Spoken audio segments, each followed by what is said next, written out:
Hari ini, minggu ini, kita masih tetap kebaktian di rumah kita ini.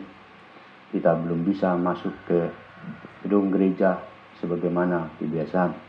Namun demikian, biarlah apa yang kita lakukan ini untuk kepujian dan kemuliaan nama Allah Bapa. Nats kita minggu ini memberitakan bagaimana Yesus memulai pekerjaannya dan sekaligus membuat mujizat-mujizat. Adapun mujizat yang dilakukan oleh Yesus untuk yang pertama kalinya adalah menjadikan air menjadi anggur. Itu pun sebenarnya atas permintaan ibunya sendiri. Karena kasihan dalam sebuah perjamuan yang punya hajatan telah kehabisan anggur sebelum pesta itu berakhir. Sebenarnya Yesus menolak dengan halus apa permintaan ibunya tersebut. Kata Yesus kepadanya, "Mau apakah engkau daripadaku, ibu? Saatku belum tiba." Ayat 4 di dalam nats kita hari ini. Namun karena keyakinan ibunya bahwa Yesus berkuasa dan dapat melakukan, maka ibunya Maria berpesan kepada para pelayan-pelayan apa saja yang dikatakan, artinya yang dikatakan oleh Yesus, perbuatlah demikian. Itulah iman yang sangat kuat dari seorang manusia, apalagi ibunya Yesus sendiri. Setelah waktunya telah tiba, maka Yesus memulai pengajaran-pengajarannya sekaligus menaruh pengasihan kepada orang-orang lemah, orang-orang sakit, dan pengusiran setan, dan banyak-banyak lagi mujizat dan kasihan yang diberikan oleh Yesus. Bahasanya lembut, bersahaja dalam pengajaran-pengajarannya. Itulah yang membuat orang-orang Farisi dan pemuka-pemuka agama takjub, iri hati, dan berakhir dengan dengki. Dan mereka mulai memasang jebakan-jebakan untuk dapat mempersalahkan Yesus dalam perkataan dan pekerjaannya itu. Mereka mencoba menjebak dengan pelaksanaan daripada hukum Taurat. Jemaat Tuhan yang dikasihi oleh Yesus Kristus, pada saat Tuhan dalam melaksanakan pekerjaannya, terdapatlah kelompok-kelompok yang suka akan pekerjaan Yesus dan yang tidak menyenangi apa yang diperbuat oleh Tuhan Yesus. Yang pertama adalah kumpulan orang-orang yang sakit, orang-orang miskin, dan orang-orang yang tidak berdaya, termasuklah ke dalamnya yang senang dan mengeluh-elukan Tuhan Yesus. Sedangkan kumpulan atau kelompok yang kedua adalah orang-orang yang kaya, Farisi, dan pemuka agama, termasuk ahli-ahli Taurat, adalah orang-orang yang menjebak dan tidak senang kepada Yesus karena seringkali mereka dipermalukan dan pemuka agama makin merasa berkurang pengikut-pengikutnya. Suatu ketika Yesus berada di Kapernaum, ada sekelompok orang, yaitu 4 orang yang menurunkan tandu untuk seorang yang lumpuh. Ya, mereka menurunkannya dari atas genteng atau loteng agar dikandung maksud mereka mendapatkan pengasihan dari Yesus supaya disembuhkan. Melihat kuatnya iman mereka, kepercayaan mereka kepada Yesus, maka hati Yesus juga tersentuh dan mengatakan, "Dosamu juga sudah diampuni."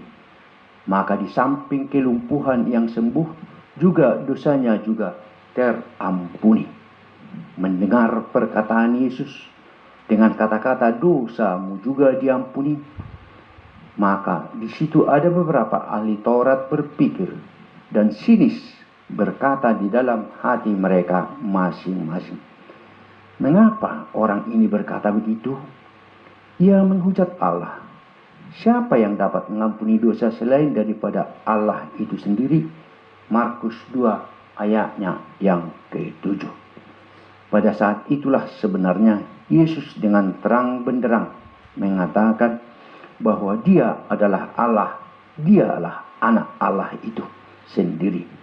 Karena telah mengetahui apa yang ada di dalam pikiran ahli Taurat itu dengan mengatakan, tetapi supaya kamu tahu bahwa di dunia ini anak manusia berkuasa mengampuni dosa. Markus 2 ayatnya yang ke-10a. Lalu orang lumpuh ini juga disembuhkan dan disuruh pulang ke rumahnya. Namun perkataan Yesus tidak dimengerti oleh orang-orang banyak. Hingga penyaliban Yesus di kayu salib dan kebangkitannya dari kubur dan naik ke surga, menunggu datangnya Roh Kudus kepada murid-muridnya, dan juga kesaksian Paulus yang meyakinkan dan meneguhkan iman percaya, barulah kesaksian itu menjadi daging dan termateraikan oleh darah Kristus kepada seluruh umat manusia yang percaya kepadanya. Ada beberapa hal yang bisa kita petik dari nats dan rendungan kita hari ini. Yang pertama adalah kekuatan iman percaya yang dilandaskan oleh firman, seperti yang dilakukan oleh Maria, ibunya Yesus, di dalam perjamuan itu. Dia yakin Yesus mampu melakukannya. Harus demikianlah selayaknya kita mengaku dan mengadukan pertolongan kepada Yesus. Bukankah? Dan itu bukanlah hayalan, tetapi nyata adanya.